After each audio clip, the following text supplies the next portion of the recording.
Bienvenido, bienvenida al canal de Xavier, un canal en el que hablamos de todo un poco, con un nuevo directo venezolano. Y alguien me dirá, ¿hay noticias para hablar de Venezuela? Pues sí, sí que las hay. Y las seguirá habiendo mientras el usurpador Nicolás Maduro Moros siga ocupando con K el Palacio de Miraflores.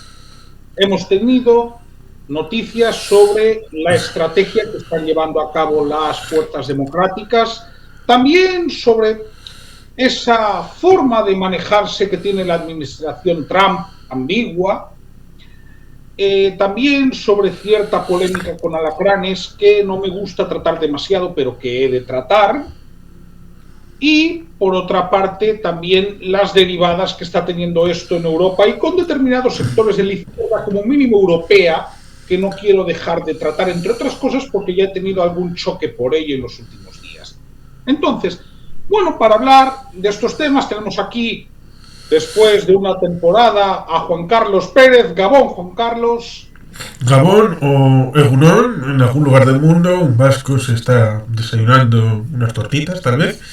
Así que Egunon a esa persona.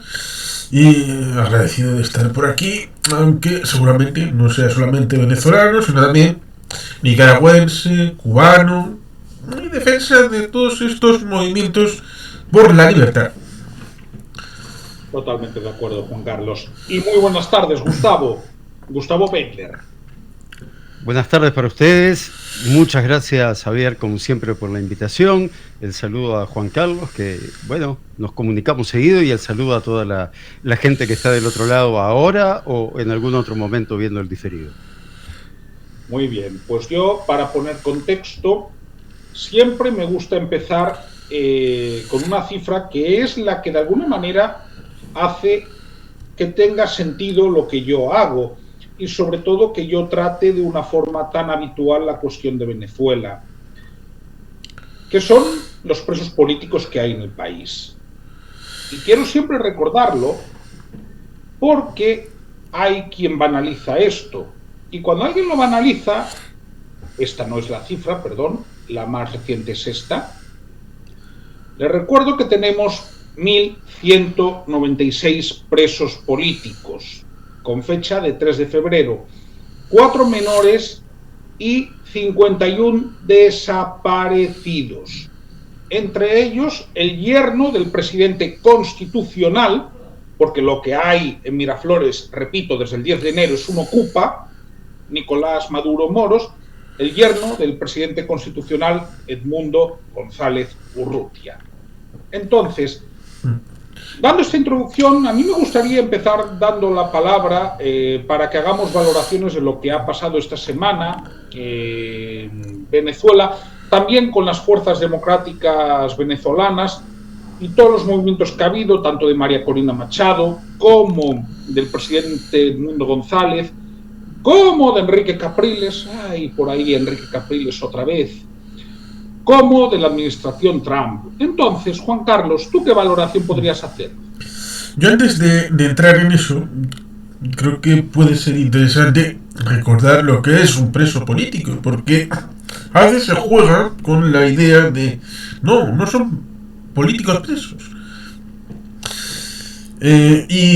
Hacen política porque todos, en principio, en el espacio occidental tenemos derechos reconocidos, la Declaración Universal de Derechos Humanos, 30 artículos que son todos ellos inalienables, y evidentemente cuando un régimen le molesta alguno de esos 30 artículos o casi todos, esa persona que ejerce, aunque sea clandestinamente, la actividad política, cuando el régimen le molesta alguna de esas actividades, lo mete en la cárcel o lo tortura o ambas cosas. Esa situación es lo que llamamos preso político, porque está preso por actividades políticas. Ciertamente, Gustavo, voy a hacerte una pregunta. En Uruguay hay torneo, clausura y apertura, ¿no? Más o menos como en Argentina. Imagínate que ahora voy a hacer de Elvis Amoroso y voy a decirte: Wanderers gana a clausura y apertura de 2025. Te he hecho feliz. Pues eso es lo que hizo Elvis Amoroso.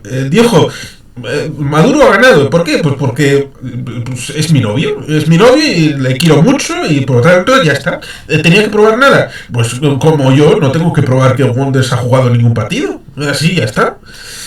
Con lo cual, así, con ejemplos como este, igual se entiende mejor que simplemente tenemos a alguien que por su palabra está en Miraflores, dando igual que le hayan votado, que no le hayan votado, que haya ido a un proceso electoral, que no haya ido, simplemente tiene el poder de quedarse. Y enfrente, esa es la cosa. ¿Qué tenemos enfrente?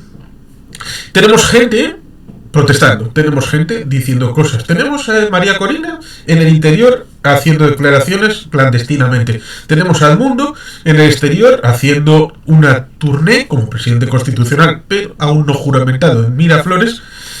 Y evidentemente a Donald Trump dando mensajes contradictorios. Con lo cual la ensalada es complicada porque los principios están ahí pero no parecen ser operativos, por lo menos para quien puede hacerlos operativos. Por lo menos esta es mi valoración inicial respecto de una situación que a mí me gustaría que fuera otra, pero que la realidad no sea del gusto nuestro no significa que deje de ser una realidad. Correcto, Juan Carlos. ¿Tú, Gustavo, qué podrías agregar? No, Juan, si me escuchan bien, sí. Juan Carlos recién decía, nombraba a Trump que va a ser un protagonista, para bien o para mal, va a ser un protagonista del futuro del futuro del mundo, no solo de Venezuela. Pero lo que ha demostrado Trump en estos días, a mí me resulta interesante, porque él lo primero que hace es apostar fuerte, ¿no? Uno nunca ve las cartas que él tiene en la mano, él apuesta fuerte, pero después siempre viene una segunda parte.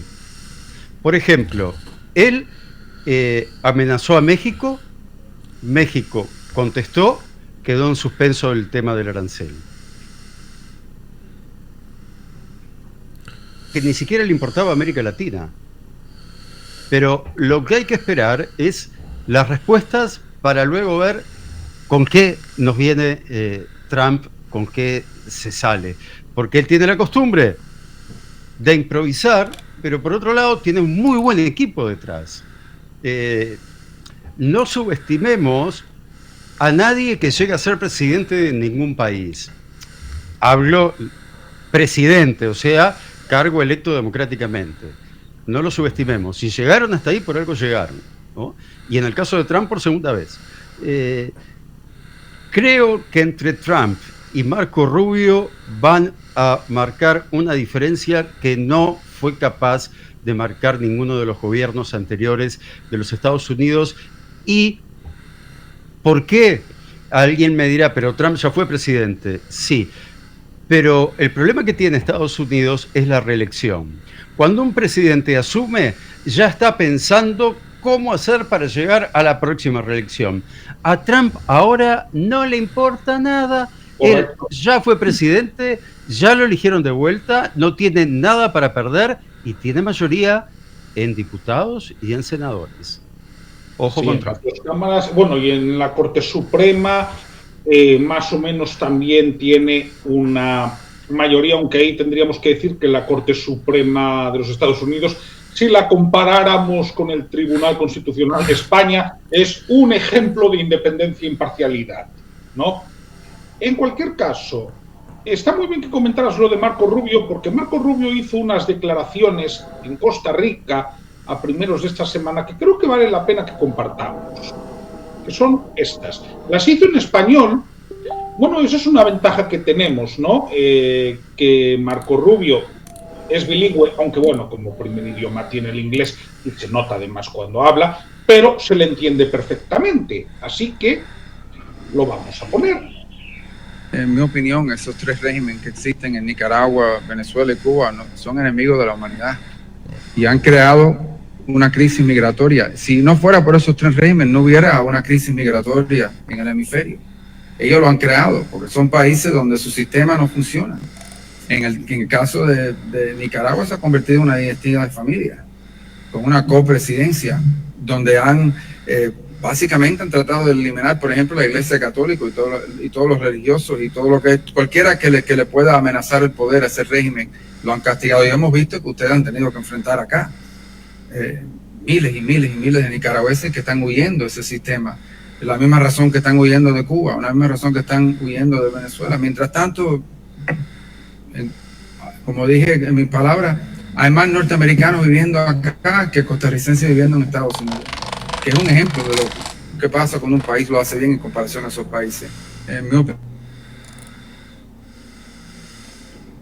Bueno, esto sirve para unir los tres elementos de la cadena totalitaria de América Latina, que son Venezuela, Nicaragua y Cuba. En este caso, Marco Rubio puso más el foco en Nicaragua porque es que estaba en Costa Rica, ¿no? No es un elemento menor, puesto que es un país limítrofe. Pero sí que nos da una idea de lo que tiene en la cabeza Marco Rubio. Yo tampoco creo que el nombramiento de Marco Rubio fuese una casualidad, estuvo muy bien calibrado. Además, quiero recordar que la administración Trump esta semana ha confiscado en la República Dominicana un avión que tenía el régimen venezolano. Por lo tanto, yo cuando hablo de señales contradictorias es porque la semana pasada tuvimos la visita del enviado a Maduro, sí, pero esta semana hemos tenido cómo la administración Trump le ha apretado más las tuercas al régimen. De ahí que sea difícil, y a mí me cuesta pensar que mientras Marco Rubio sea secretario de Estado, otra cosa, como ha dicho alguna vez mi amigo Juan Carlos, es cuánto tiempo va a estar de secretario de Estado, ¿no? Me extraña pensar en un Marco Rubio que no tenga una postura asertiva con las dictaduras latinoamericanas, entre otras cosas, porque Marco Rubio representa al votante republicano de origen latino, que tiene bastante peso. Lo tiene el votante cubano, él es hijo del exilio cubano, de hecho. Lo tiene más de lo que se piensa el votante nicaragüense en los Estados Unidos. Y cada vez más, por desgracia, lo está teniendo el votante venezolano. De hecho, Trump cuantifica quizás es una exageración, pero está cuantificando en un 92-93% el porcentaje de apoyo que tiene entre la comunidad venezolana a la hora de votar. Probablemente sea una exageración, pero es mayoritario ahora mismo. Como la comunidad venezolana en el Estado español, que mayoritariamente no vota a partidos de izquierdas. Y hay casi 500.000 de venezolanos, ¿no? Entonces, dime, Juan Carlos, ¿qué querías decir? No, sí, efectivamente, creo que fue cuando tuviste, Gustavo, a Washington Atara en tu canal, la idea de que a veces es complicado estar con dictadores. Por ejemplo, estuvo Felipe González haciendo cosas ociosas, de ocio, con Fidel Castro durante horas, para tratar de sacar a algún que otro preso, cosa que unos no le valoran porque es poco y otros por excesivo, ya sea por trato con gente mala, como es el caso de Fidel Castro Ruz, y que eso puede valorarse como algo positivo para la humanidad, para ciertas personas. En el ámbito judío, una persona que salvada se salva a la humanidad, es una parte de la humanidad, es la humanidad en sí misma, pero en el caso de Venezuela, de Cuba y de Nicaragua eso no es suficiente, ahora mismo no es suficiente. Sobre todo con el caso más flagrante actualmente, de manera acuciante, como es precisamente el de Venezuela, con un presidente constitucional, y lo importante no es si sacamos en un yo majestático, me refiero a gente de Tocorón, Tucuyito, del Licoi, de la tumba, sino si hay que sacar a quien hay que sacar de Miraflores. Y ese es el desafío complicado, porque es el desafío supremo, el mayor. ¿Y cómo se hace eso? con la retirada de las licencias de Chevron se ayuda. La búsqueda de cómo convertir al Tren de Aragua en un grupo terrorista para tener un mejor margen de acción ayuda.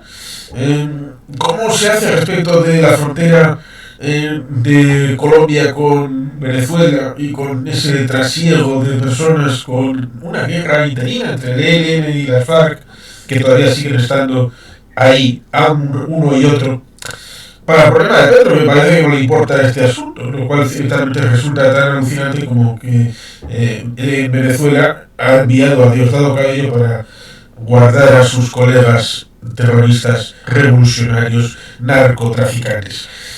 Por tanto, ahí mi duda sigue siendo esa, cómo, no olvidando que las cosas pequeñas, precisamente como has comentado más de una vez ayer en el caso de Cuba, con algún elemento de salida de la cárcel, a pesar de que alguno haya dicho mi dignidad me impide aceptar esto, pues ciertamente lo básico está bien, pero hay que ir a lo máximo. Lo máximo es la libertad y la democracia en Cuba, Nicaragua y Venezuela.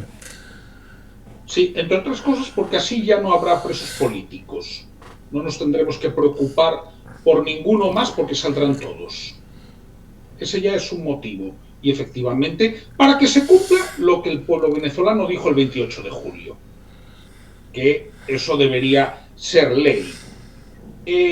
Me parece muy buena la reflexión. Efectivamente aquí la pregunta, y no quiero parafrasear a Lenin, es qué hacer, ¿no? Y efectivamente es complicado. Hemos tenido, y esto nos ha traído polémica, dos cuestiones. Edmundo González Urrutia ha finalizado su gira americana, lo ha anunciado, y va a estar esta semana que entra en Europa, concretamente en Múnich. Voy a compartir el mensaje que lanzó al pueblo venezolano, lo voy a compartir entero, y lo valoramos, ¿de acuerdo? Con calma. ¿Te refieres a la conferencia de seguridad de Múnich? Efectivamente, la conferencia de seguridad de Múnich. Entonces, vamos a poner aquí al presidente, a Edmundo. Llevamos más de un mes de gira y quiero aprovechar para decirles que reitero mi compromiso con los casi 8 millones de venezolanos que votaron por el cambio el 28 de julio de 2024 y con los millones que me han acompañado en cada país que he visitado. Sigo trabajando desde el exilio para defender esa voluntad de cambio. Mi salida de Venezuela no fue una elección, sino una necesidad ante la persecución del régimen que intentó silenciarme, pero hoy se demuestra que no lo logró. Lejos de rendirme, he multiplicado mis esfuerzos para lograr el reconocimiento internacional de nuestra victoria y fortalecer la lucha por la democracia. He recorrido América y Europa, denunciando el fraude del régimen y buscando respaldo para nuestra causa. Me he reunido con líderes de todo el mundo, incluidos presidentes, primeros ministros y parlamentarios, explicando la gravedad de la crisis venezolana y la urgencia de una transición democrática. Esta no ha sido una simple gira, sino una campaña de presión internacional para que se respete la decisión soberana del pueblo. La combinación de las acciones internas lideradas por María Corina Machado y esta campaña internacional que estoy adelantando son la punta de lanza de una estrategia que dará sus resultados esenciales, como la de hacer efectiva nuestra victoria. Por eso debo preservar la credencial de presidente electo, cualidad que no se extinguirá más que en el momento de asumir el poder definitivamente en el marco de la institucionalidad de Venezuela. Mientras tanto, la dictadura intensifica la represión. Mi familia ha sido víctima directa de su brutalidad con la desaparición forzada de mi yerno, a quien ni mi hija ni mis nietos de 7 y 8 años han podido ver en estos 30 días de angustia y dolor. Somos una familia como la de miles de venezolanos que son perseguidos, encarcelados o forzados al exilio solo por querer un país libre. María Corina Machado y yo seguimos de pie, enfrentando juntos esta lucha con la certeza de que Venezuela no se rinde.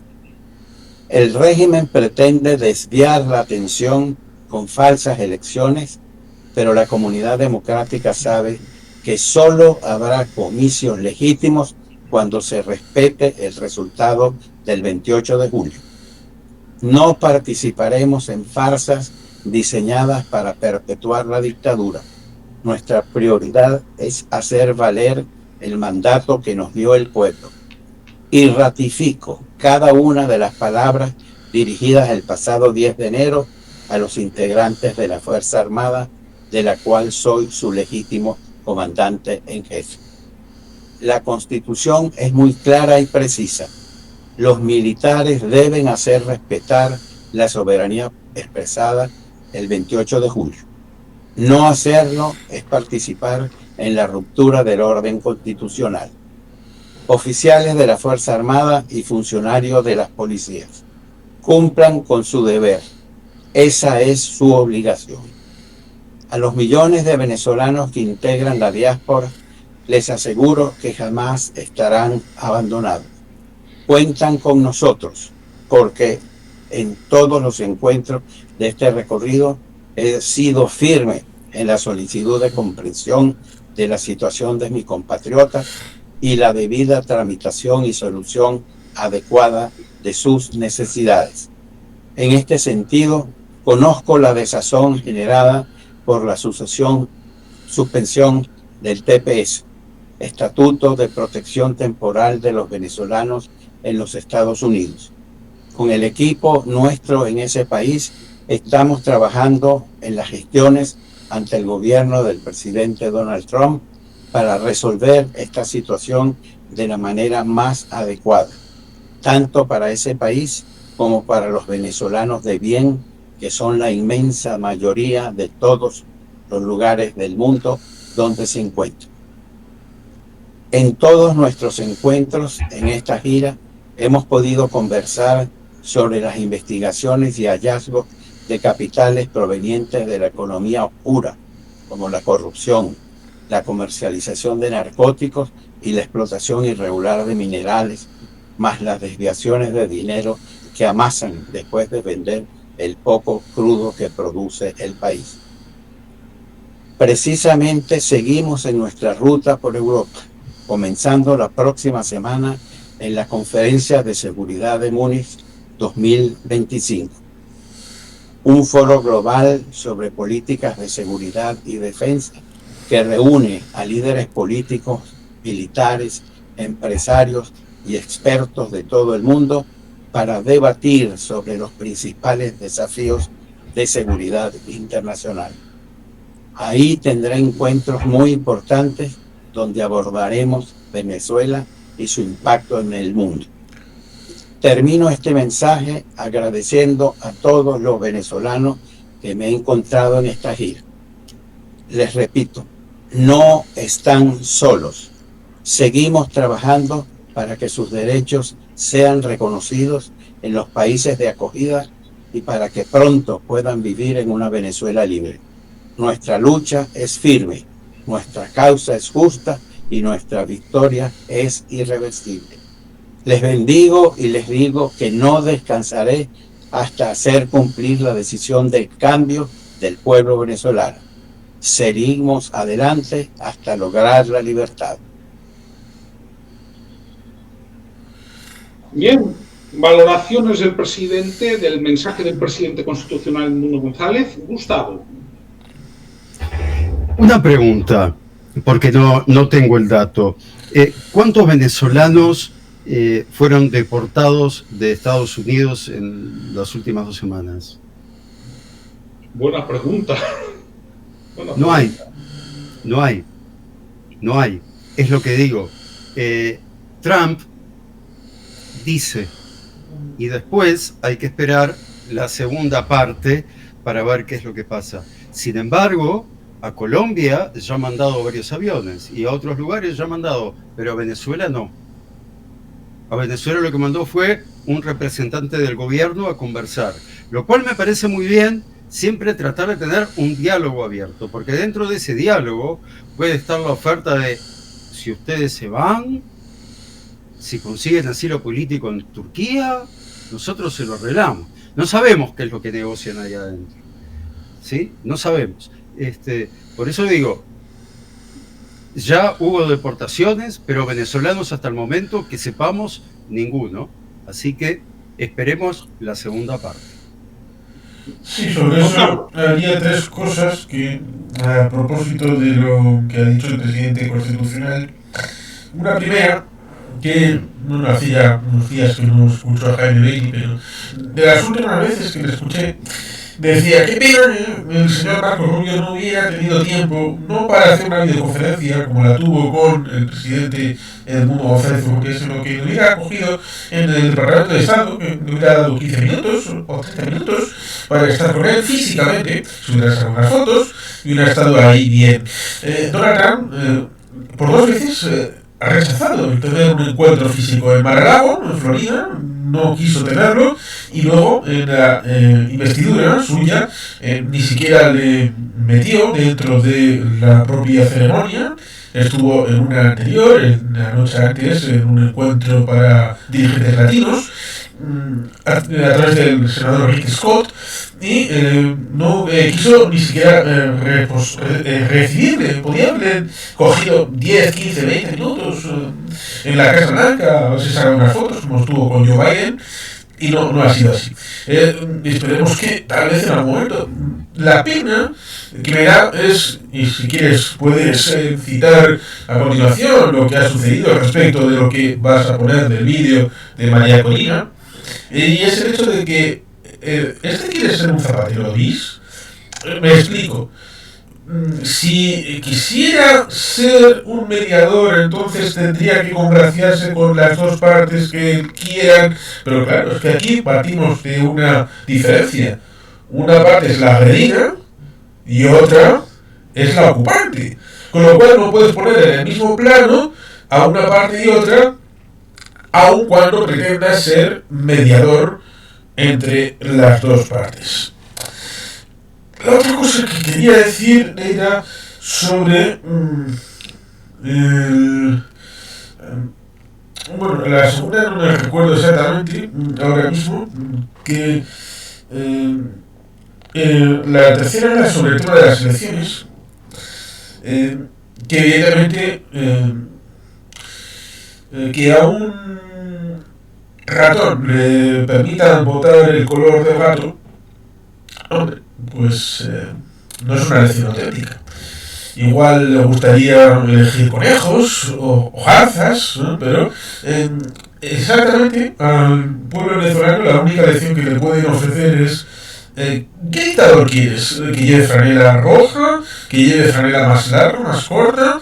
¿Que te dicte en voz alta, en voz baja, en chino, en ruso? Con lo cual ahí la cosa está un poco complicada en pensar, como piensa alguno, como Manuel Rosales o algún otro, que porque tenga alguna vía de solución personal o familiar va a tener un nichito de poder, cosa que evidentemente eso es más falso que decir que Uruguay es el país más grande del mundo. No, va a ser que eso. No, Enrique. Es que me lo has puesto a huevo, como se dice. Precisamente Enrique Capriles ha vuelto a salir por sus fueros. A mí no me ha extrañado, y ha dicho que hay que votar en las elecciones legislativas y regionales del 27 de abril porque nunca se ha logrado nada con la abstención. Ya, pero la pregunta es ¿a quién? Bueno, la buena noticia es porque ¿y si quiero votar a Enrique Capriles para gobernador de algún estado? Bueno, era de Miranda en su día. Sí, ya, pero da igual, dado que ahora no está Miranda, pues igual tiene otra residencia hipotética en algún otro estado. ¿Le puedo votar para la Asamblea Nacional? A Enrique Capriles. ¿A que no? ¿Verdad? Bueno, si se porta bien, si es bueno y lo suficientemente sumiso, igual el Consejo Nacional Electoral le dejaría. Ya, pero entiendes a lo que me refiero. Claro que te entiendo perfectamente, pero por eso lo digo. Vamos a ver, la buena noticia es que su postura ni siquiera es la de su partido. Primero Justicia, y creo que es importante ponerlo, más que nada para que la gente no se piense que esa es la posición de Primero Justicia. La posición de Primero Justicia, y está aquí en su cuenta de X oficial, es otra, ¿no? Y conviene decirlo porque si no luego se crean equívocos, ¿no? Que es esta.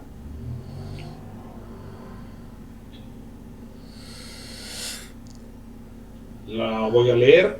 Primero Justicia respalda las recientes declaraciones del presidente electo Edmundo González Urrutia sobre la convocatoria de elecciones regionales y legislativas anunciada por el régimen de Nicolás Maduro para el 27 de abril de 2025. Reiteramos nuestra posición expresada el 26 de diciembre de 2024. Solo habrá elecciones legítimas cuando se respete la voluntad del pueblo venezolano, expresada en las presidenciales del año pasado. Venezuela ya decidió.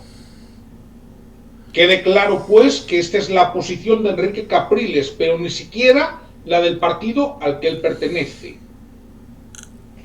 Es que es eso. Si ya hemos visto el proceso de primarias, María Corina Machado, Corina Lloris, Edmundo González Urrutia, y conociendo, y él lo conoce perfectamente, cuál es el histórico de registro electoral y cómo se ha pasado de una situación en la que Hugo Chávez era como el padrecito. Como sabía que podía ganar las elecciones, quizá con un poquito de ayuda, pero él las podía ganar. Porque hasta el 2013 había un suministro de petróleo que daba unos dólares importantes, y esos dólares pues servían para pagar un poco de coima aquí, un dinerito aquí, hacer negocios y tener más o menos a la gente contenta y con suministros. Pero cuando se desploma el precio del petróleo, es más o menos después de la muerte del propio Chávez, si no hay dinero, como ha dicho Milei ahora, no hay plata, pues si no hay plata se jodió la barraca. Y por lo tanto, pues ahora viene la parte complicada en la que hay hambre, están los colectivos, están los clubs, las empresas no funcionan. ¿Y qué beneficio vas a poder tener ahí dentro? Es como, ¿cómo era José Ferrer Dalmau? ¿Cómo era el de Cuba? José Daniel Ferrer. Disculpas. Problema mío con los nombres. No te preocupes. ¿Le pueden votar para la Asamblea Nacional de Cuba? Es que ahí está la cosa. Si estamos a un paso, y solo un paso, de que Venezuela se convierta en Cuba. En Cuba solamente se pueden presentar aquellos que sean amigos del régimen y tengan el carnet del régimen. Y ahí también está el asunto de la introducción de los nuevos elementos sancionadores a Gaesa y a toda esa playa de corruptos, hasta el punto de que Gaesa no puede ser ni siquiera controlado por la controladuría de la propia dictadura, lo cual ciertamente es alucinante al nivel al que llegan las cosas. Por tanto, tenemos que, y Enrique tendría que entenderlo, que solamente es viable denunciar, poner en la picota, explicar el hecho de que el nivel de vida depende de la libertad, de la capacidad de obrar. Esto puede resultar un debate teórico, y a veces es necesario hacer debates teóricos, respecto de lo que son los principios de lo que uno tiene y que luego se aplican a cosas concretas como el precio de la mantequilla, el precio de la galleta, el precio de la ropa, el precio... Porque al fin y al cabo el mercado son personas que compran y venden.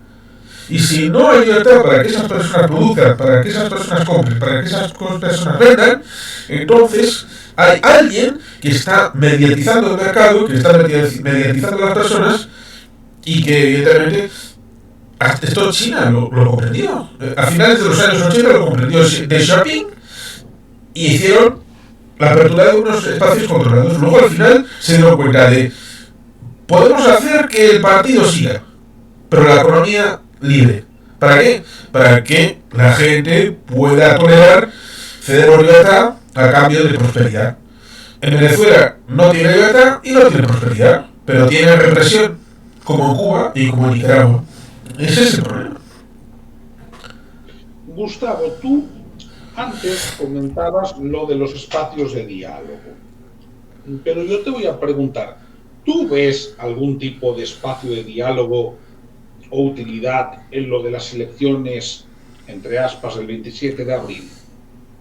Bueno, es estar entre la espada y la pared, porque por un lado yo entiendo lo importante de participar en las elecciones, pero por otro lado, y obviamente que me voy a contradecir, entiendo lo importante de no participar en las elecciones. Y ahora me explico. Si participo de las elecciones, le doy legitimidad a las elecciones. Ahora, si no participo de las elecciones, tampoco tengo legitimidad para decir me robaron las elecciones porque ni siquiera participé de las elecciones. Entonces, ¿qué hacemos? Hagas lo que hagas, sabés que el gobierno te va a robar. Te va a robar. Porque si te presentás a las elecciones, las vas a perder. Porque van a hacer un fraude. Porque para ellos es fácil hacer un fraude. Y si no te presentas a las elecciones, les estás ahorrando el trabajo de hacer un fraude que al menos se pueda denunciar. Entonces es muy difícil qué hacer, si presentarse o no presentarse. Yo no lo tengo claro, la verdad que no lo tengo claro. Sí, el problema... Creo que Juan Carlos tiene claro que no se presentaría. Es que el problema es el cribado que conoces, por ejemplo, en el caso de Irán, que el consejo de los ayatolás criban a ver quién se puede presentar o no. Eso es algo de lo que está pasando en Venezuela, de quién puede ser candidato y quién no, dentro de aquellos que sean, entre comillas, putables, como pudiera Enrique Capriles Radowski, lo cual ciertamente es alucinante que alguien que ha hecho oposición y ha tenido... Estuvo en la cárcel, ¿no? Este muchacho. Pero a este le pasa como a Rosales, hombre. Es decir... Que viene de la cuarta. Sí, pero date cuenta. Los que están actuando como alacranes son personas que han tenido cargos de poder y que pertenecen a una generación distinta. Cuando digo generación, entendamos, no me refiero necesariamente a edad. Es decir, a ver, Enrique Capriles creo que tiene 52, 53 años, es relativamente joven. Rosales pasa de los 70. Pero sí tienen en común ser personas que por su estilo de hacer política la entienden, bajo mi punto de vista, como se entendía en la Cuarta República. Y ojo, y hay que decir que Capriles ganó unas elecciones. Sí. Es decir, pero es que precisamente él debería saber mejor que nadie que con estos tramposos no se puede ir a otras elecciones. Si a él se las robaron. Y ahora ha quedado demostrado que se las robaron. El problema es que ahí, Juan Carlos, estamos con los mismos cálculos que hizo Manuel Rosales en su momento. ¿Tú no te acuerdas que cuando el CNE empezó a cribar candidatos, ¿no? no le dio la gana de registrar a Corina Yoris, cuando Corina Yoris no tenía ninguna causa de inegibilidad.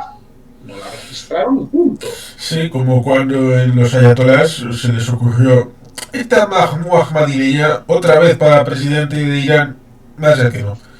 ¿Por qué? Porque no. Claro, pero ¿qué pasó? Que esto es muy interesante. El CNE, como funciona, como lo que es una pachanga de mafiosos, ¿no?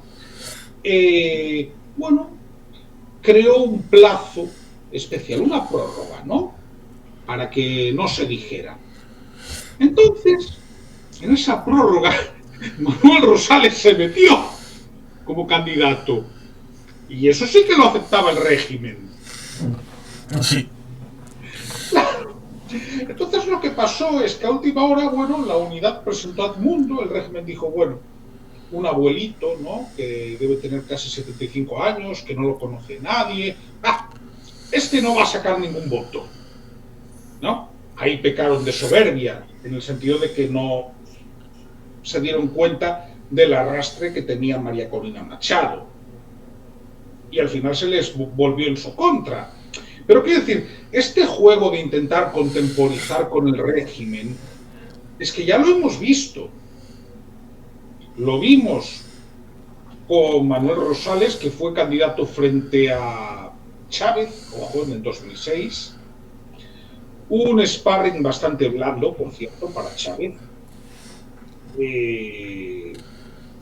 Y lo tenemos con el caso de Capriles, que gana unas elecciones, pero luego no fue capaz de mantener esta unidad. Y efectivamente, sí, hablamos de una persona que estuvo en el helicoide, pero precisamente porque estuvo en el helicoide, él debería saber que con estos tramposos ya se ha intentado ir a su terreno. Yo quiero recordar que en las elecciones del 28 de julio fue el régimen el que eligió al candidato de la oposición. Sí, fue el régimen, quiero decir. La primera era María Corina Machado, la inhabilitaron. La segunda opción era Corina Yoris. No tenía causa de inhabilitación, simplemente la aplicación del CNE no la dejaba entrar. La última hora metieron a Edmundo. Es que fue el régimen el que eligió a los candidatos. Entonces, ir el 27 de abril es hacer de mariachi del régimen. Sí, es no aprender que la vía electoral en Venezuela no tiene futuro.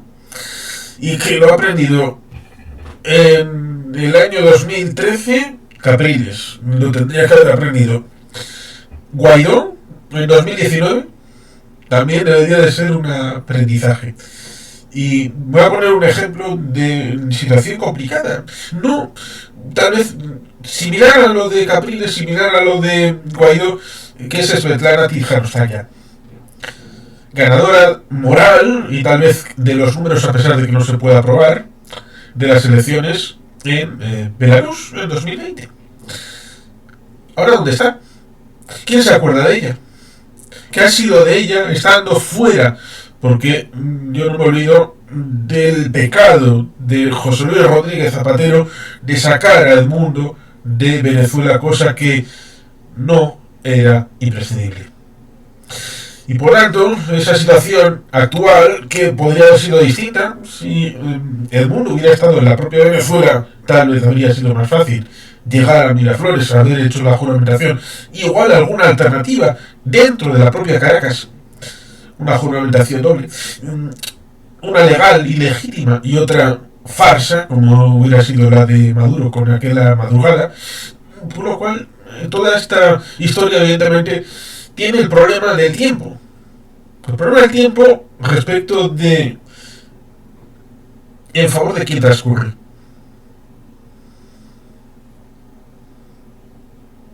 Ciertamente sí. Es un dilema. Gustavo. No, evidentemente el tiempo transcurre en favor de la dictadura.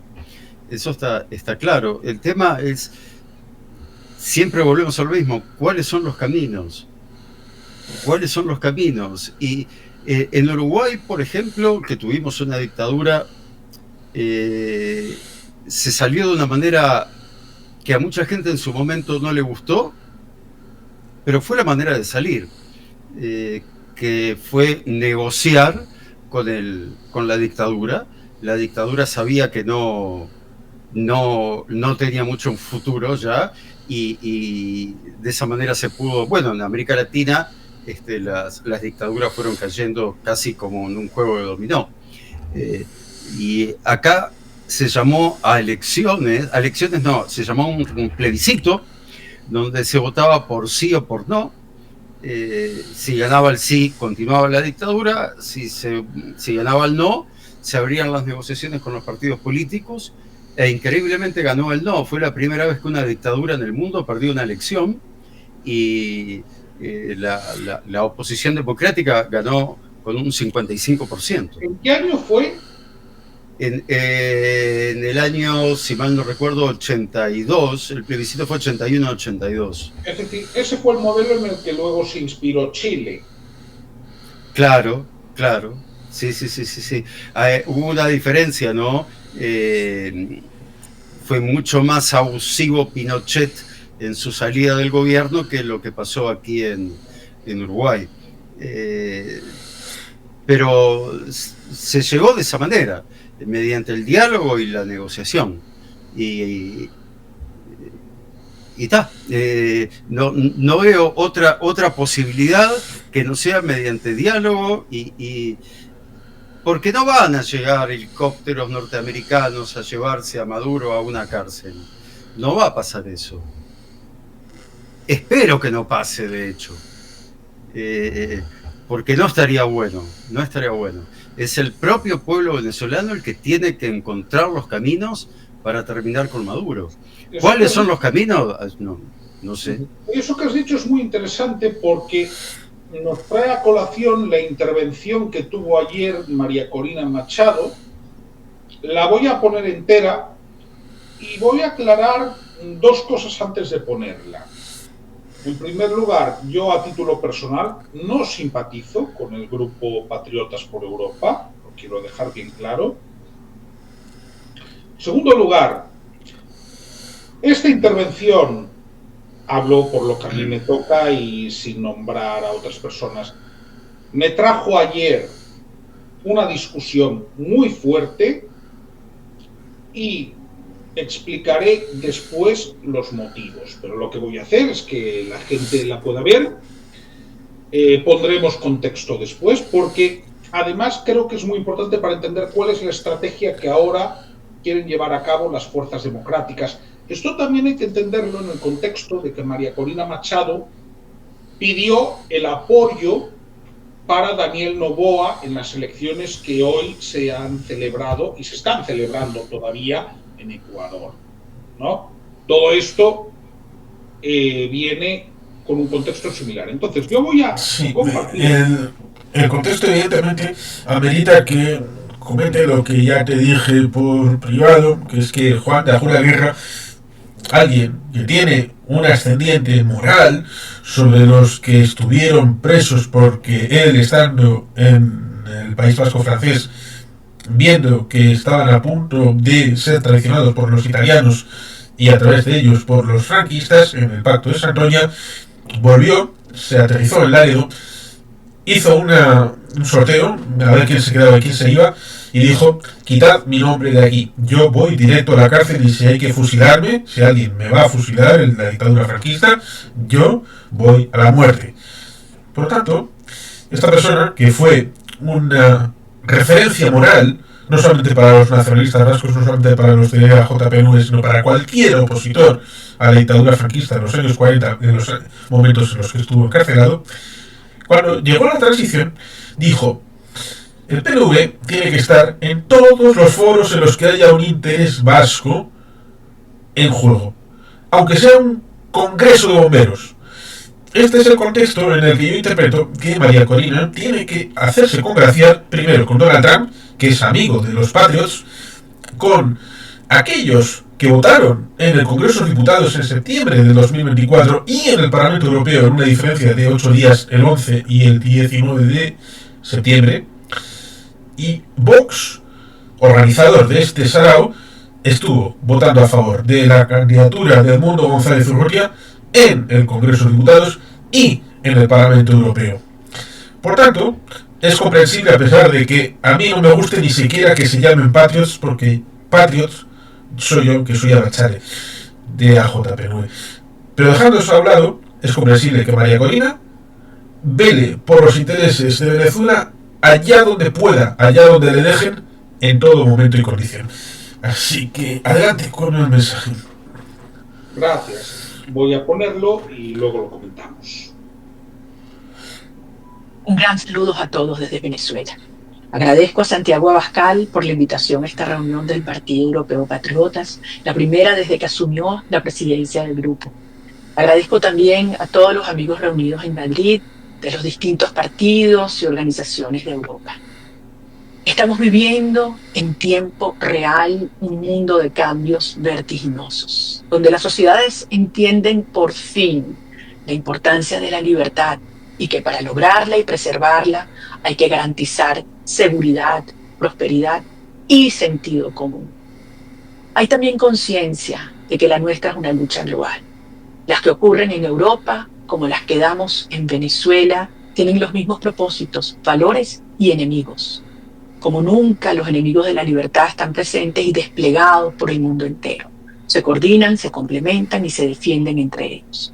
Y no solo me refiero a aquellos regímenes que públicamente son enemigos de Occidente, sino todas las redes del crimen organizado que socavan profundamente las bases de las democracias donde todavía existen y apoyan las tiranías donde se han asentado. Durante años nos han dicho que los movimientos y liderazgos fuertes basados en valores no podrían convocar a toda una sociedad o ilusionar a la gente más humilde o contagiar a aquellos que solo tienen una educación básica. Y miren lo que está ocurriendo en el mundo y en Venezuela. El movimiento que hemos construido aquí se ha basado en hablar con la verdad, desde el honor y apelando a la responsabilidad individual. Y en Venezuela este movimiento comenzó precisamente desde lo rural a lo urbano, desde las bases mismas de la sociedad hacia las clases medias. La resistencia, sorpresivamente o no, ha sido precisamente en ciertas élites que se acomodan, que se adaptan, que se entregan. Yo no le ofrecí prebendas fáciles a los venezolanos. Los llamé a la lucha por la dignidad, por la libertad y por la familia. Les pedí coraje, disciplina y convicción. Y todo un país respondió. Nuestra fuerza no está en las armas de fuego, que desde luego no las tenemos. Está en la inmensa organización social, en la inteligencia y sí, en el amor. Porque no hay fuerza más poderosa que una madre decidida a traer a sus hijos de vuelta a casa. Esta fuerza basada en el amor es poderosa y los criminales jamás lo entenderán. Por eso los sorprendimos a lo largo de este camino una y otra vez y por eso no entienden lo que viene. Venezuela es hoy la mayor amenaza que enfrenta Occidente en nuestro continente. Es el hub del crimen organizado y el asentamiento seguro de los enemigos de la democracia del mundo. Nicolás Maduro es el jefe del Tren de Aragua y de otras redes criminales patrocinadas desde Venezuela. Maduro ha promovido intencionalmente la migración como un mecanismo de debilitar nuestra sociedad intrafamilias y desestabilización hemisférica. Pero hoy lo que hemos logrado es extraordinario. El régimen está aislado internacionalmente, abandonado dentro del país y fracturado en su seno. Solo le queda la represión y los flujos sangrientos de sus negocios criminales. Y esto tenemos que quebrarlo. Y para eso los necesitamos a ustedes. Los venezolanos hemos hecho lo que nos toca y lo seguiremos haciendo. Venezuela es nuestra responsabilidad. Pero como ustedes lo saben, se trata de una guerra global. Y ustedes son nuestros aliados. Por ello es imperativo que las naciones democráticas del mundo nos acompañen con todos sus esfuerzos, con todas las ideas, con todas las acciones para lograr la transición ordenada en Venezuela de acuerdo al mandato que nos dimos los venezolanos el 28 de junio. Por eso quiero agradecer una vez más el trabajo del Grupo Patriotas por Europa en el Parlamento Europeo, que ha estado siempre al frente de la lucha por la libertad del pueblo venezolano. Patriotas ha promovido firmemente el desconocimiento de los resultados fraudulentos del régimen y el reconocimiento internacional de Edmundo González Urrutia como lo que es nuestro presidente electo ilegítimo de Venezuela. También han denunciado la violación de los derechos humanos y exigido la libertad de los presos políticos. Quiero transmitirles un mensaje de confianza, de convicción. Nosotros vamos a sacar a este régimen del poder. Los venezolanos ya decidimos y avanzamos en esa dirección. Venezuela será un país libre, próspero, seguro y soberano. Esto es hasta el final.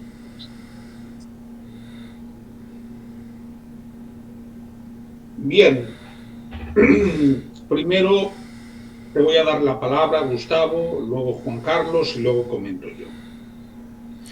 Honestamente, a mí no me deja mucho. Me parece uno de los tantos discursos como para que no se dice nada en realidad, o prácticamente nada, y se intenta mantener a la gente con determinada ilusión. Pero honestamente no me deja nada nuevo el mensaje que está dando Corina Machado. Es un mensaje bastante vacío que sirve para dejarle un poquito de esperanza a la gente. Así al menos lo recibo yo. A ver, no es una apreciación...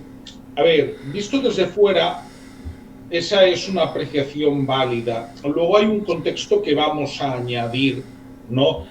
Que como mínimo en Europa sí ha dado un cierto revuelo, ¿no? Efectivamente, el discurso de María Corina Machado es el mismo que yo le oí a primeros de semana con unos periodistas, ¿no? Pero muchas veces no es solo lo que dices, sino dónde lo dices y a quién se lo dices. Y estos han sido los dos elementos que han generado polémica, y bastante, en Europa. Juan Carlos, antes de que hable yo, si querías añadir algo al respecto. Efectivamente es un mensaje que no por tal vez un significante vacío, que tenga bastante que ver con eso de Make America Great Again, que también es un significante vacío, para que el espectador lo asuma desde el lector que cada cual tenga de lo que significa cada una de las palabras. Tiene la virtud de seguir manteniendo el discurso en el frontispicio de lo que es importante, que es algo que, por ejemplo, respecto de Ucrania, respecto del presidente Zelensky, 3 años después de esa horrenda invasión que vivimos y que seguimos con el asunto presente, Ucrania sigue en el lineal de lo que es importante, aunque haya algunos momentos de menor intensidad, de efecto informativo, pero sigue estando ahí. María Corina tal vez quiera algo parecido, a poder ser con menor tiempo en presencia en el lineal porque se haya resuelto antes, pero ciertamente es lo que creo que quiere con la renovación del discurso, no, con la intensidad del discurso, a pesar de que pueda tener un significado vacío, pero machaconamente, con el batido pilón, dando, ahí, una y otra vez, hasta que la gente lo tenga interiorizado. A mí lo que sí me parece novedoso, lo que pasa es que quizás no se percibe tanto, es que sí ha habido un cambio con respecto a la estrategia que había hasta la semana pasada. Yo he visto otra entrevista que dio María Corina Machado con 7 periodistas que le pudieron hacer preguntas, y ahora mismo la idea fuerza, y la ha expresado en esos términos también, es Nicolás Maduro es el jefe del Tren de Aragua. Y esto es muy importante. ¿Por qué? Porque lo que está buscando María Corina Machado, y creo honestamente que es la estrategia más inteligente que puede llevar a cabo, es implicar a todos los grupos de interés, a todos los stakeholders, a nivel internacional, para decirles, miren, a ustedes les interesa más una democracia en Venezuela que una narcodictadura. Porque si no hay una narcodictadura en Venezuela, pues a ustedes no les van a venir determinados problemas que les están viniendo ahora. Si nos damos cuenta, ese tema sí que es algo en lo que está haciendo hincapié en los últimos tiempos, ¿no? Es decir, escuchen, que es que Venezuela es una narcodictadura, que ustedes van a tener problemas de narcotráfico, de delincuencia organizada, si Nicolás Maduro sigue. Hombre, yo quiero recordar las investigaciones que hay en Chile. Quiero decir, es que no estamos hablando de algo fantasioso, es que las relaciones del Tren de Aragua con el régimen están más que demostradas. Bueno, es que nace del régimen, esto ya para empezar, ¿no? Y sí veo una cuestión de intensidad, pero sobre todo que el discurso está mutando hacia esa cuestión, ¿no? Sí. Hacia decir, Nicolás Maduro es el jefe del Tren de Aragua. Y esa frase la repite en distintas comparecencias. Evidentemente, sí, Gustavo, dime. Recordemos que hace unos días Trump dijo que los grupos narcotraficantes a partir de ahora serán grupos, no sé si se puede decir la palabra en YouTube. Ahí está, bueno, lo dijiste vos, yo me quedo tranquilo. Son grupos terroristas y bueno, si se logra probar realmente, más allá de los discursos de que Maduro sí es el jefe de un grupo de narcotraficantes, pasaría a ser un terrorista para los Estados Unidos. Sí, es un poco seguir, aunque no exactamente fue como se hizo, se fue a la raíz del problema. En los años 90, de la clandestinidad de la UCK se desgajaron unos grupos que en principio estaban buscando en Occidente a través del crimen la financiación, dado que pensaban desde Kosovo que no les hacían mucho caso, sobre todo después de la paz de Dayton y la firma del Tratado de París en el año 95. Y este elemento es el que crea las mafias albano-kosovares que en el final de los años 90, principios del siglo XXI, operaron en Europa fundamentalmente cometiendo una serie de crímenes. Resolver de cierta manera el asunto kosovar hizo que perdieran el contacto, la matriz con el territorio de Kosovo, y estas organizaciones se fueran disgregando a otros negociados con otros grupos, con otras, pero ya no eran la mafia albano-kosovar. En el caso del Tren de Aragua, exponerlo de una manera que el estadounidense medio pueda unir mafia kosovar, mafia de Maduro, y hacerle ver que solamente la resolución en origen es la que puede impedir que siga habiendo el tráfico de personas criminales por el hemisferio occidental, pueda ser una vía precisamente para tratar de captar la atención de esas personas que no son especialistas en política internacional, pero sí en tener la escopeta cargada por si viene alguien a robarles o a entrar en su propiedad. Hacía antes una referencia, Gustavo, sobre,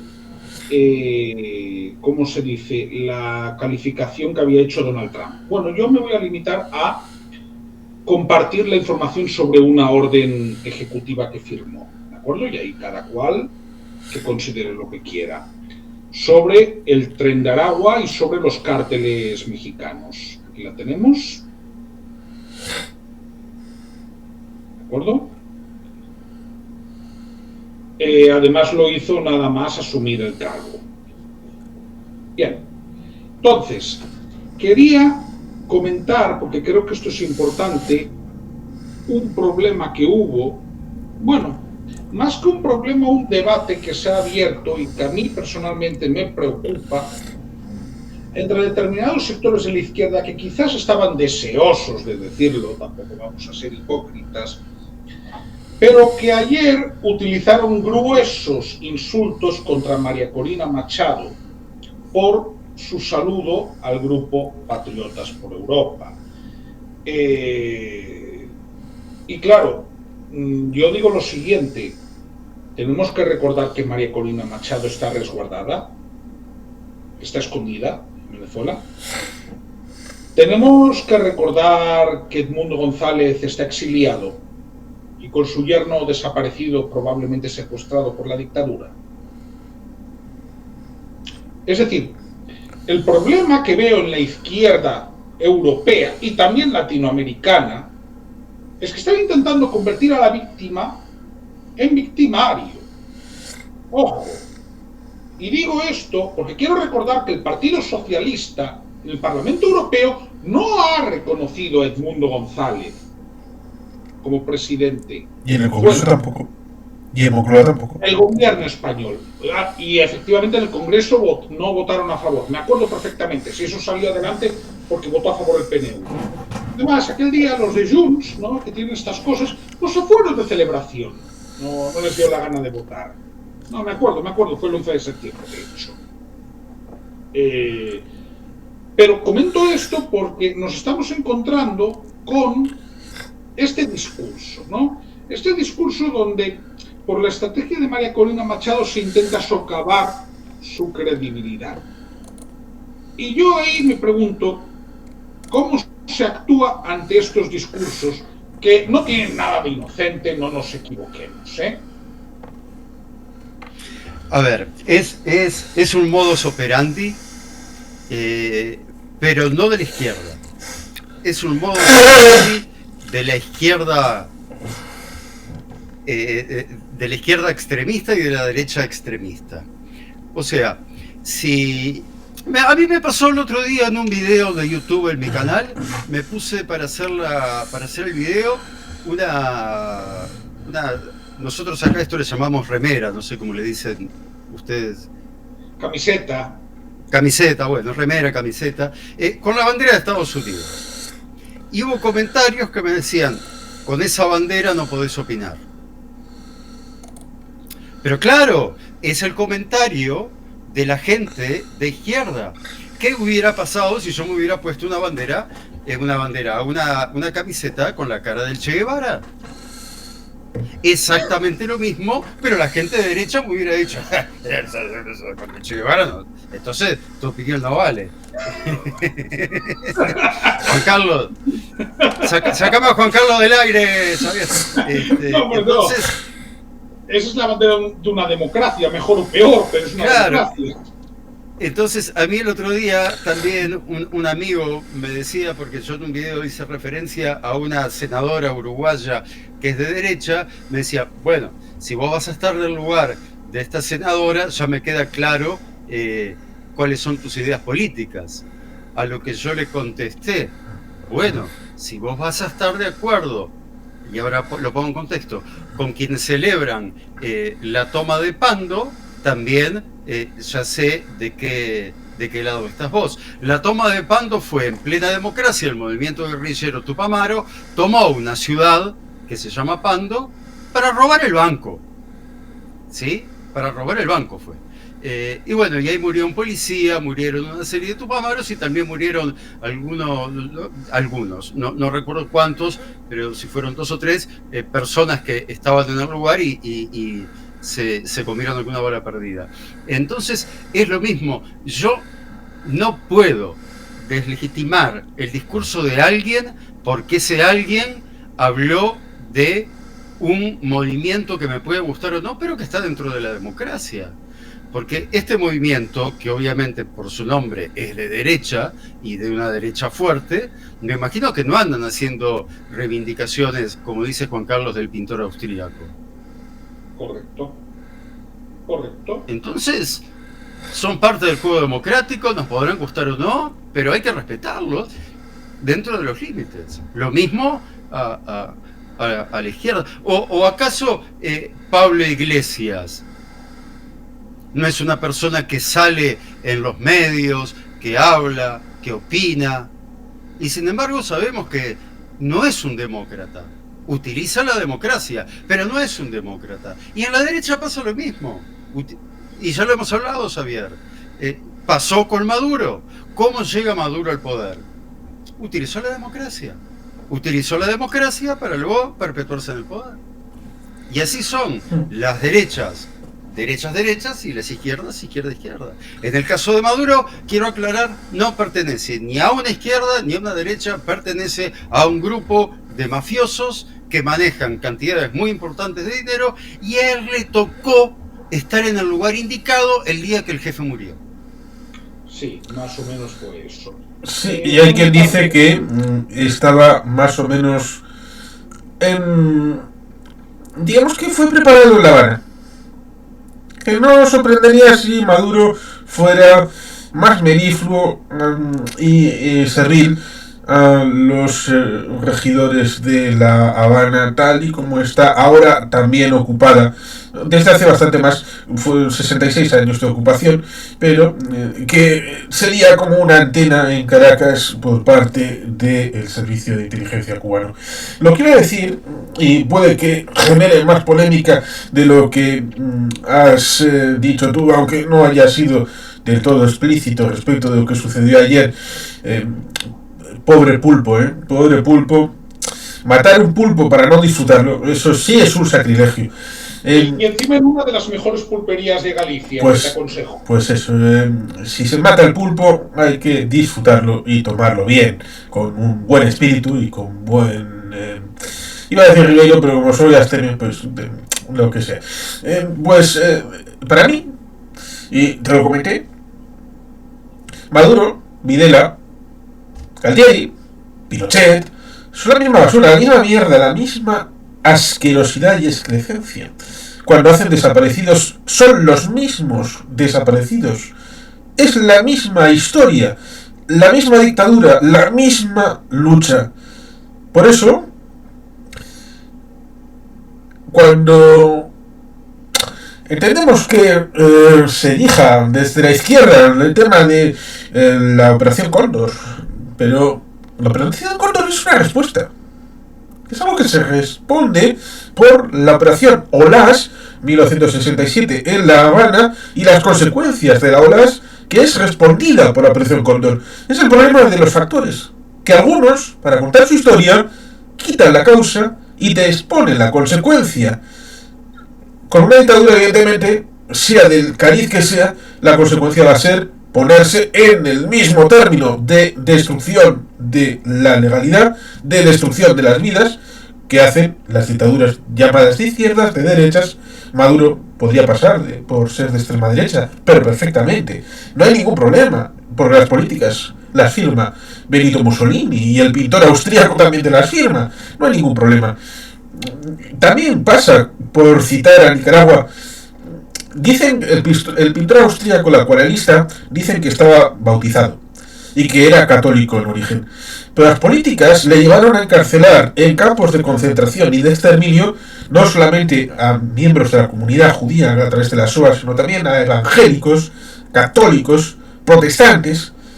Por tanto, lo que hace Murillo y su edecán, el señor Ortega, no es sino seguir esa política, porque la Iglesia Católica les molesta y les sobra, como le molestaba y le sobraba al pintor austríaco. Al final, la idea es que da igual en la etiqueta que tengan, todos estos fenómenos acaban haciendo las mismas cosas, y por eso tenemos esa necesidad de trasladar la idea de que son autocracias contra democracias. ¿Y en qué lado estamos? Pues nosotros aquí lo tenemos claro. Pero ayer había una persona que no lo tenía claro. Y había una diferencia respecto de su propia experiencia personal, en donde ahí sí había que respetarle, pero en la misma circunstancia respecto de la proyección para María Corina, ahí entonces no. Sí, además fue una situación muy desagradable porque se habló en un tono muy duro, pero es que tenía que ser muy duro porque he escuchado desde la izquierda, mira, mientras estoy haciendo el directo, me ha mandado un amigo en X, no voy a decir bien, como gente de la izquierda en Brasil está con el latiguillo de llamar fastal a María Corina Machado. Entonces, estamos ante una narrativa, ¿no?, donde se está intentando socavar la credibilidad en base a eso, en base a sí. No, tú calla la boca y que vaya pasando. Y tratar de criminalizar a María Corina Machado, que está a tu izquierda, como si fuera fascista, cuando a quien reconoció Vox como presidente de Venezuela es a Edmundo González Urrutia. 2 veces, en el Parlamento Europeo y en el Congreso de Diputados. Para que luego también en Chile, gente de izquierda me ha dicho que como hay gente de derecha en torno a Kast que reconoce a Edmundo y no condenan la dictadura de Pinochet, entonces esa gente está avalando que Edmundo sea fascista y de derechas. Con lo cual es buscar la pilota por buscarla, por encontrar un argumento para decir, bueno, Maduro es un poco dictador, un poco tirano, pero es que si cae, entonces cae el socialismo en toda América, es como la caída del muro de Berlín, es la destrucción de la izquierda latinoamericana, van a ser orfanditos, van a tener la orfandad, no van a poder presentar batalla en ningún lugar, la derecha va a ramplar en todo el continente. Pues mira, si la gente no te quiere votar después de la caída de una dictadura, algo mal habrás hecho tú. Es que es de Pero cajón. pongamos un ejemplo claro. Argentina. ¿Durante cuántos años Argentina estuvo gobernada por el kirchnerismo que se dice ser de izquierda? Sin tener una oposición fuerte. ¿Y cómo dejaron a la Argentina con un 50% de pobreza? Punto más, punto menos. En la Argentina tiene la capacidad de darle de comer al mundo entero. Si Argentina tuviera 8.000 millones de habitantes, los 8.000 millones de habitantes tendrían para comer. Y en Argentina hay gente que se muere de hambre. Hay gente que se muere de hambre. Y uno tiene que escuchar a Cristina decir cada barbaridad. Y es amiga de Maduro. Y esos son... Pero ni es interesante el caso de Boric, que reconoce que Maduro es un dictador. Es interesante el caso de Lula, que se lava las manos, ¿no? No quiere decir Sí. que es un dictador. Recordemos Sí. que Diosdado Cabello en un programa dijo que Boric es de extrema derecha. Ah, Sí, pero sí. Bueno, pero mañana, Diosdado Cabello- mañana Boric dice, no, yo me confundí, realmente Diosdado Cabello es un hombre de izquierda y quiero pedirle disculpas. Y a partir de ese momento, Diosdado Cabello va a decir, Boric, bienvenido a nuestro grupo. Ah, sí, totalmente. Totalmente. Si no, Es así, no, para nada. pero no se olvide, un ejemplo maravilloso de lo que es la traición, la conveniencia, es el difunto comandante Cero de Nicaragua. ¿Recuerdan el comandante Cero? Ahora soy yo el que tiene problema con los nombres. Pido Qué disculpas, horrible. pero no. Bueno, mientras yo hablo, vos googlealo, comandante Cero Nicaragua. Edén Pastora. Edén Pastora, gracias. Edén Pastora, y esto me lo contó alguien que estuvo ahí, cuando llegan los sandinistas a Managua y toman el Parlamento, habían sido comandados por una mujer. Y en el momento que llegan, Edén Pastora, el famoso comandante Cero, pasa adelante, se sube, no recuerdo si arriba de una tarima, arriba de un auto, lo que fuera, y quedó él como el comandante que había llevado a la victoria, al sandinismo ese día. Luego de que toman el poder y que Ortega es presidente de Nicaragua, resultó que el comandante Cero, héroe del sandinismo, era un infiltrado de la CIA, un agente de la CIA, y se fue a Estados Unidos. Y luego se arrepiente de haberle dado información a la CIA y vuelve a Nicaragua y se abraza con Daniel Ortega y le pide perdón, y terminó siendo el único comandante de la revolución que estuvo al lado de Ortega y Murillo hasta su muerte. Y ahí uno ve cómo se acomoda el cuerpo de acuerdo al tiempo, de acuerdo a las necesidades, de acuerdo al bolsillo, porque toda esta gente lo que termina haciendo lo termina haciendo por plata. Y lo mismo pasa en Venezuela, y lo mismo pasa en Argentina, y lo mismo pasa en donde hay poder, incluso en las democracias, que recordemos que la democracia, por más que sea un cliché, no está de más recordarlo, es el menos malo de todos los regímenes que conocemos y hemos probado. No está bien decirlo. Como quiero responderle a ese del 2002 de Ushuaia, si quieres ponerlo. Año 2002 fue el golpe de Estado que protagonizó Pedro Carmona Estanca, que era dirigente de la patronal. La USAID no tiene nada que ver, ni militares de alto rango. El único que participó de Estados Unidos fue el embajador, que fue de la mano con el embajador de España a una entrevista en Miraflores con Pedro Carmona Estanca. Eso es todo. Por lo tanto, ahora que parece que precisamente la USAID está famosa, es conocida supuestamente por corrupción, por delitos de lesa humanidad, de crímenes, y vete a saber qué cosas, precisamente porque Trump la ha puesto en el meollo y Marco Rubio va a reorganizarla. Recordemos, la Unión Soviética se metió en África metiendo plata, una que detraía, como ahora está pasando a Rusia, la detraía de aquellos lugares de Rusia y de las federaciones asociadas en donde era muy necesario, pero para generar poder blando en África. ¿Qué hizo Estados Unidos? Generar la USAID. Generar una USAID que se le puede atacar, por ejemplo, como USA for Africa, aquel We Are the World, donde el marxismo destruyó sistemáticamente Somalia y Etiopía en los años 70 con la complicidad de Cuba, el mayor injerencista de la segunda mitad del siglo XX, destruyendo la agricultura, la ganadería y la pesca.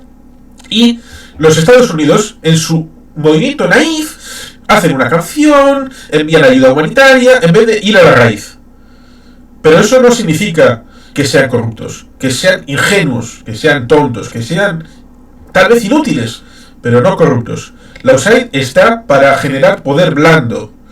Por tanto, en 2002, cuando se derrocó al difunto Chávez, fueron gentes de dentro del país que estaban hartas y no sabían cómo responder, porque había habido un ataque incluso a la propia asamblea venezolana. Aquellos que eran de la oposición, que no estaban con el chavismo, habían empezado a destruirles sus credenciales y su capacidad de obrar en el ámbito parlamentario. Eso es bueno, mirar cuál es el pasado.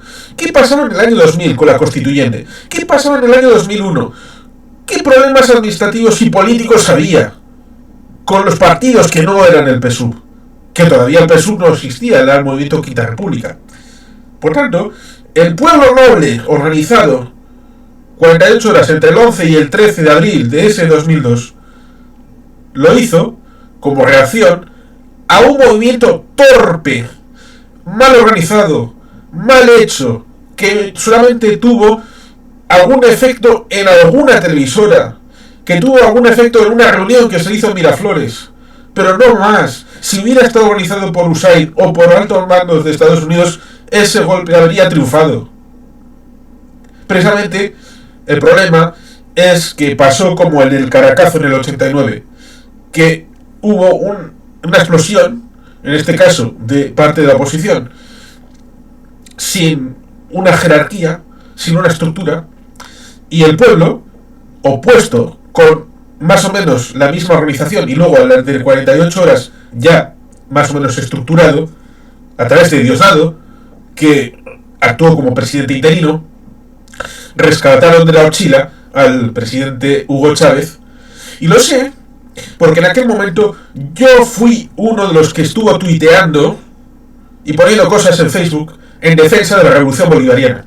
Yo en ese momento me creía que el pueblo había elegido a Chávez y tenía derecho Chávez de culminar su mandato. Con lo cual, a mí Luis Humberto Rondón, que diga lo que quiera, pero yo sé dónde estuve entonces y sé dónde estoy ahora, y hoy estoy con María Corina porque el régimen se robó las elecciones y se robó al pueblo venezolano, que es distinto de decir mentiras, cosa que él ha hecho. Así que me parece un comentario absurdo, estúpido y que no es ni siquiera respetable. Muy bien. Hay un comentario que sí que me parece respetable. No sé por qué tengo la fortuna, y yo agradezco a mi público que la mayoría de la gente que ve el directo pues me da like y eso significa que les gusta, pero en los comentarios tengo mucho hate, ¿no? Pero bueno, tengo aquí una persona amable que dice: buenas tardes, saludos, mi domingo entretenido e informado, Eudes Labrador, un cordial saludo, y por mi parte me alegro mucho de que esto te pueda entretener, en el sentido de que te dé un cierto interés, que al final también de eso se trata, de generar interés y conciencia. Entonces, ¿por qué tengo yo esta foto de fondo? Lo voy a explicar. Entre los alacranes están miembros de Primero Justicia, no la dirigencia, Un Nuevo Tiempo, Rosales, para que nos entendamos, y la dirigencia de Acción Democrática, que tiene algún gobernador por ahí, por ejemplo en Barinas, ¿no? Y no quieren dejar lo de ir a las elecciones.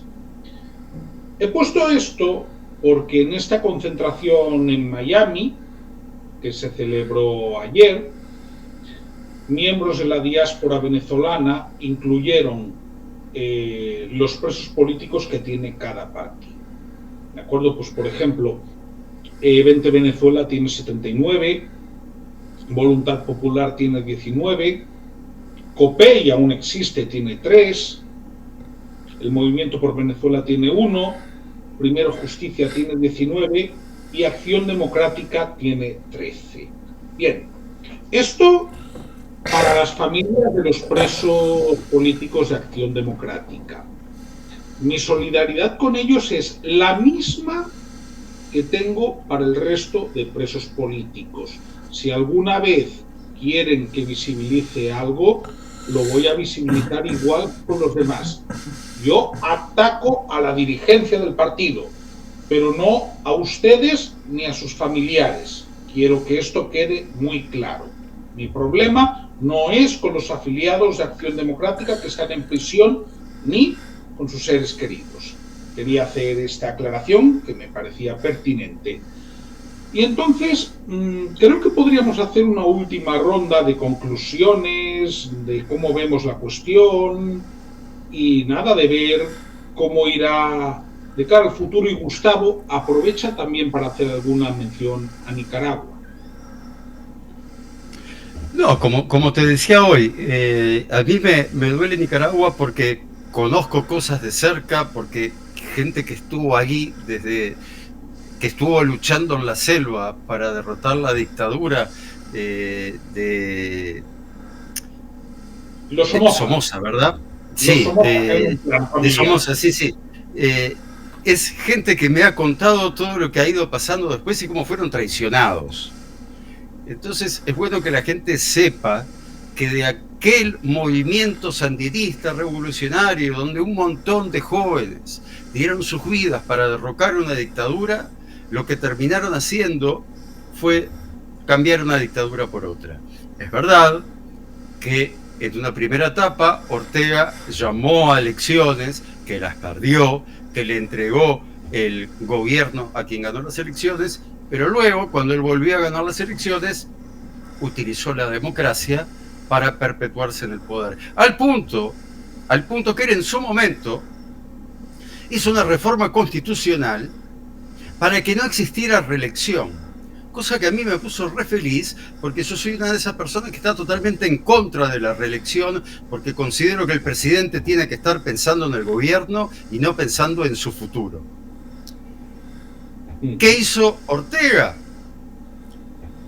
Quiso volver a ser reelecto presidente. Entonces formó una comisión de notables que interpretaron esa constitución que prohibía la reelección y se dieron cuenta que en realidad se podía ir a la reelección. Y de esa manera fue que Ortega fue reelecto de la misma manera que gana las elecciones Maduro, gana las elecciones Ortega.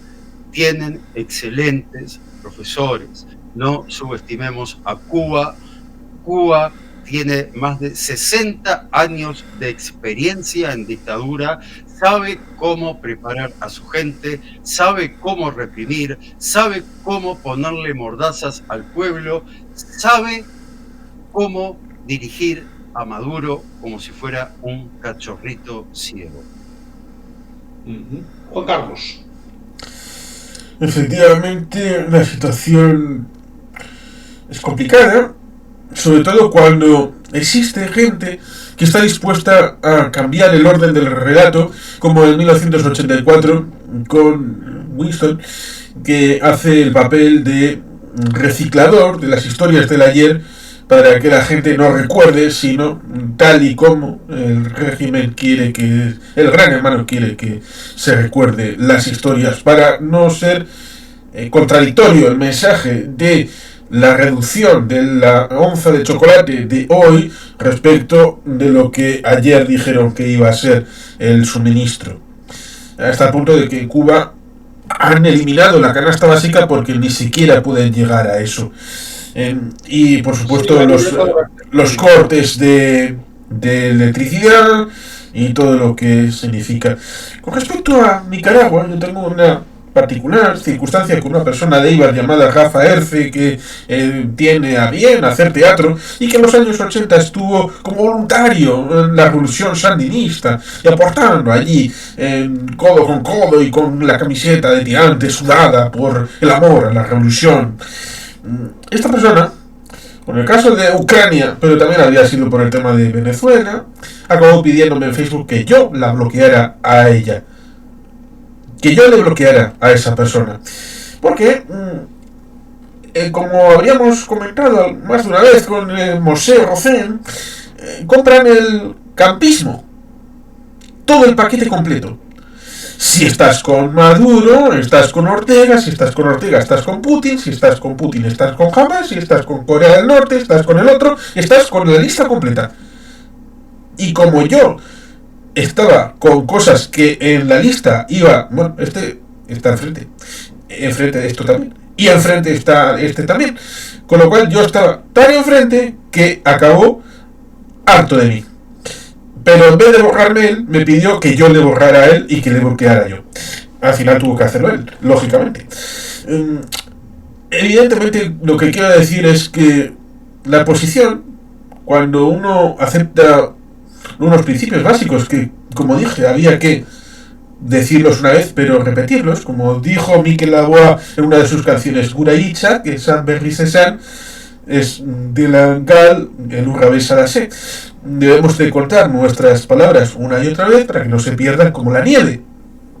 Y en esto hay que ser insistentes en base a esos principios operativizados en la práctica respecto de las situaciones que van sucediendo, respecto de los apagones en Cuba, el tema de la cartilla de racionamiento, el tema de la destrucción de la Iglesia Católica en Nicaragua, del encarcelamiento de candidatos opositores, de la situación en Tocorón y Tucuyito, porque a fin de cuentas siguen el mismo hilo conductor. Y debemos de buscar la esperanza de que eso terminará en algún momento. Precisamente por esas personas, por las personas que viven en esos países, porque terminando ciertamente con los infanzones tobanos, a pesar de que yo los he mencionado más de una vez, el lema es patria libre de ciudadanos libres. No hay patria sin ciudadanos libres. Totalmente de acuerdo, y la razón de ser de estos directos es esa, la libertad para Venezuela, pero la libertad también para Cuba, para Nicaragua, para todos los pueblos del mundo.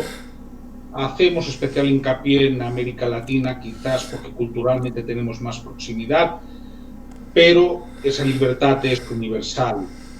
Quiero finalizar comentando una cuestión. Es probable... espera. Juan Carlos, todo tuyo. Cuba, Venezuela, Nicaragua, campeones mundiales en y una mierda. Gobiernos de Estados Unidos. El gobierno de Estados Unidos es campeón en elecciones democráticas, en tener un sistema de equilibrios y balances. Trilogía histórica. Cuba intentó invadir 2 veces Venezuela en los años 60. Cuba actuó en Angola, actuó en la zona del Congo, actuó en Etiopía, derrocó regímenes, destruyó poblaciones, provocó hambrunas. ¿Cuántas cabezas de ganado tenía Cuba en 1955 y cuántas en 1965? El Che Guevara, la verdadera historia, un asesino psicópata, homófobo, y que buscaba la libertad y la igualdad, sí, pero en regímenes que no buscaban precisamente eso y con un esquema ideológico precisamente muy revolucionario y no woke precisamente. Él no vio la imagen de Korda, él no fue consciente de que acabaría siendo producto de venta y seguramente habría fusilado a aquel que intentó la primera vez ponerle en una camiseta o en una taza de café. Por tanto, esa situación con una Nicaragua que fue incapaz.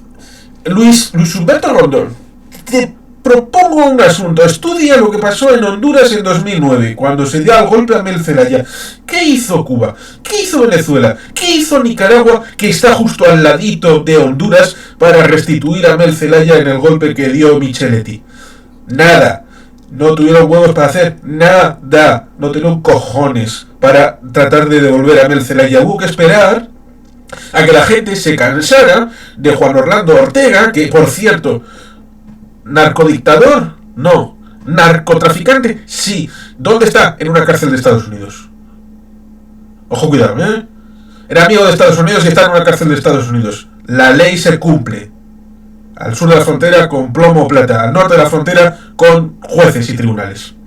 Así que, la verdad, hay que contarla como es, no como te gusta. Sí, lo que pasa es que, para finalizar precisamente, también quería comentar lo siguiente. Es probable, y desgraciadamente, que en las próximas horas o en los próximos días detengan a José Daniel Ferrer. José Daniel Ferrer, para quien no lo sepa, es un opositor a la dictadura cubana.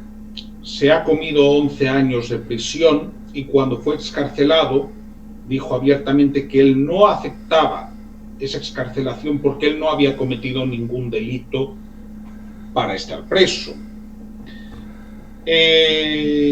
Unos funcionarios le trajeron hace 3 días más bien, una citación para que compareciese el viernes en un tribunal de Santiago de Cuba, que él se negó a firmar porque no reconoce a los tribunales de la dictadura.